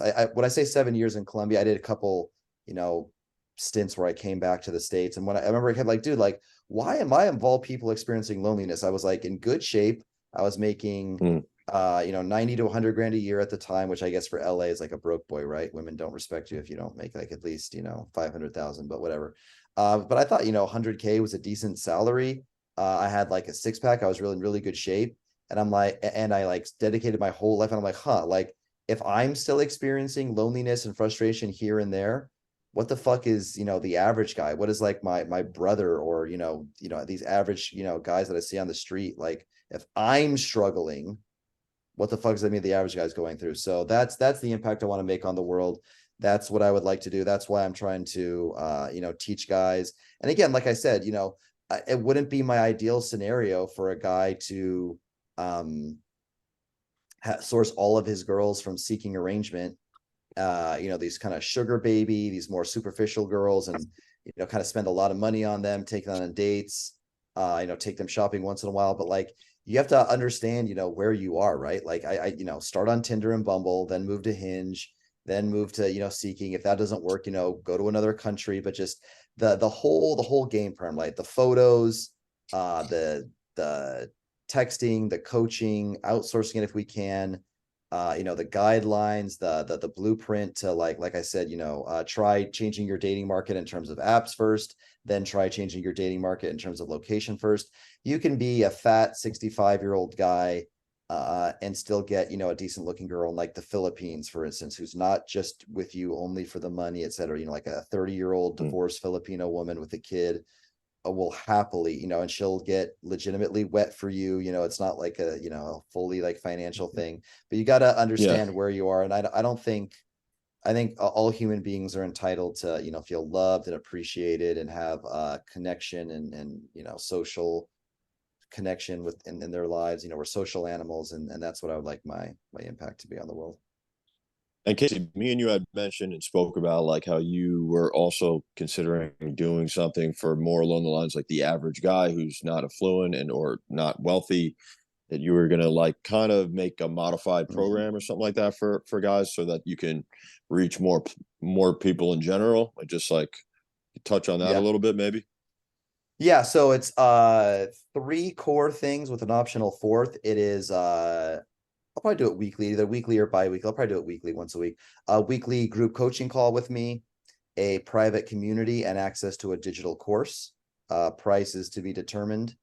The digital course will cover absolutely everything in terms of the online stuff. I'm not going to focus on cold approach. That's something, it's been talked about. There's a million products and courses and dating coaches out there, but I'm talking like literally everything. How to do your photos, unlimited examples of what a good photo looks like, how you can get your photos rated by real women to know if you have good photos, what apps you should use and try, like that whole thing, start on the other apps. If you're not getting attention, go to Seeking. Once you're on Seeking, How can you find the girls that aren't, gold diggers and, be a functioning, splendid daddy? One thing that's going to be included, actually I give this away for free as a lead magnet, is I call it my messages database. It is 70 battle tested copy and paste messages you can send to women. These could be even women you met in person, doesn't matter, but it's tailored for online. These are opening messages. These are fun, flirtatious, interesting, getting to know you questions. These are ways of initiating conversations with a girl that recently ghosted you, screening questions, generic high value stories that almost any guy can fit and modify to fit their life, et cetera, et cetera. So you're never thinking about what to say and mental energy. So those are the core three. The digital course that covers everything. And what I just said is the tip of the iceberg. My first date blueprint's going to be in there, everything. But the digital course, the coaching, and the private community. And then the fourth optional option is if you want to get a VA just to swipe right on the type of girls you specified and maybe upon match send an opening message, we can do that too. Of course, the higher ticket for the affluent guys, that's the 100% outsourcing. You don't have to do anything. But for the lower level one, you can also, that's another option. We can provide a trained VA that knows, okay, if you want skinny blondes, if you want thick morenas, whatever, girls you want, right?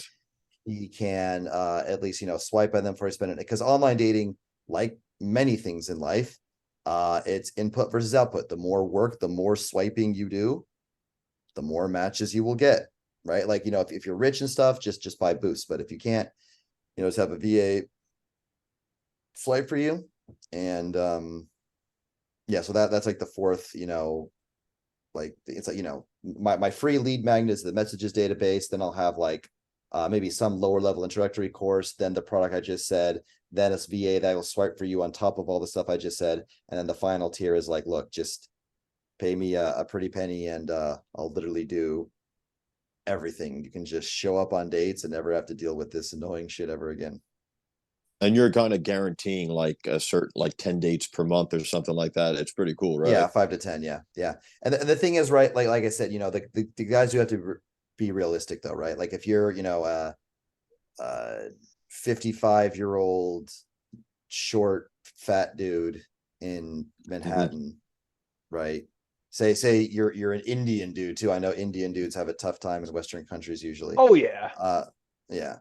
You're a short, fat, ugly 55-year-old divorced Indian dude in Manhattan, the toughest dating market in the world.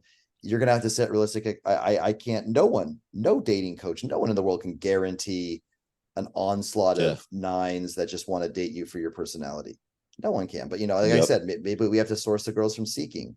Maybe we have to fly in girls from Chile because Chile is the only Latin American country where any girl can fly in without a visa. Right? Like whatever it is, okay. like at that point, my dick is your dick. Like you pay me money and it may take a month, it may take 2 months. I've never had a client like we never let them down.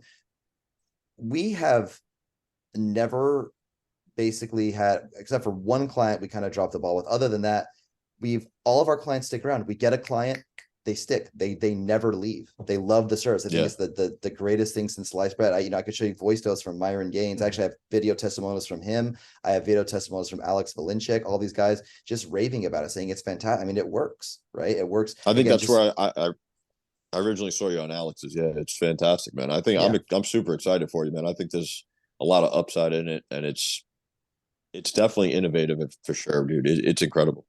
Yeah, I love it. I love it too, man. It's like anyone doing this work, I have a lot of appreciation for because, of course, as I'm transparent about in my own story, the experience of like loneliness that went on for far too long for me. And I'm extremely grateful that it is all fixable. You can turn it around. I certainly did. On the point of being Indian and in very competitive dating markets, I was with Brian in Manhattan not too long ago, a couple of weeks ago. I got laid. I had tons of matches. Brian got laid multiple times. We're only there for a short period of time. It's completely fixable, completely solvable. And if you do the work, you can reap the rewards and enjoy a fantastic experience. New York, we're all here to help.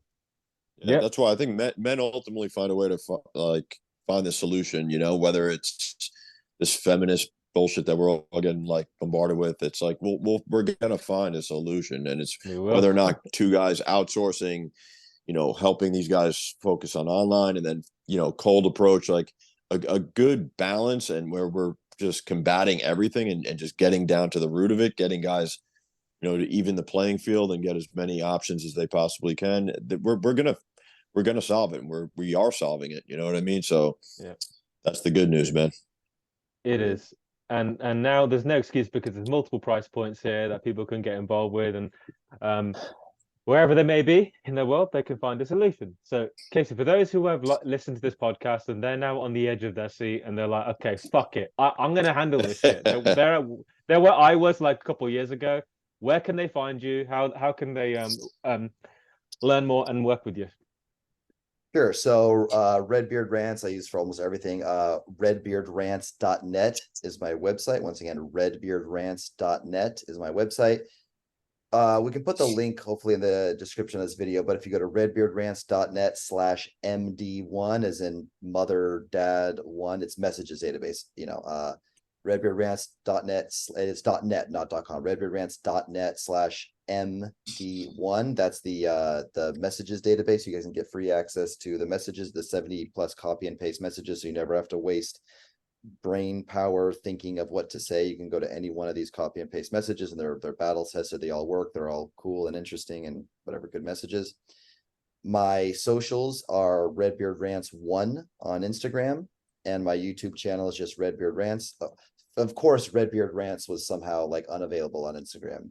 Of course, so it's Redbeard Rants 1 on Instagram. Redbeard Rants is my YouTube channel. And the best way, if you want to like send me a message, would be Instagram DM on Redbeard Rants IG. Beautiful. Thank you. Yeah, beautiful, man. Thank you so much, man. I greatly My pleasure. a lot from this podcast, and I'm excited to follow your journey, Casey. We could definitely say that we want to learn everything that happens for you over there in Brazil. So we're looking forward to speaking to you again soon. But for now, and we definitely gonna be like, whoever comes to us, man, and has interest in, we're gonna tell them the truth about like cold approach and stuff like that, and how, listen, you need to have an online presence as well. So we're gonna be definitely, outsourcing guys to you for sure. Whoever comes our way. Absolutely. Appreciate it, guys. We are men. Yeah. We are here to win, and we're here to help. We're here to actually make a contribution. So men can have joy and positive experiences in the world, because it's absolutely possible. But for now, brother, listen, it was an absolute pleasure talking to you today, and we're going to wrap this one up. We're going to put all the links to all the socials and website below, so people can go out there and find you. And just thank you for your time, man. It was a wonderful podcast today. Yeah, my pleasure, boys. Thanks. Yeah, Casey, man. Thank you so much for being like just on it and answering.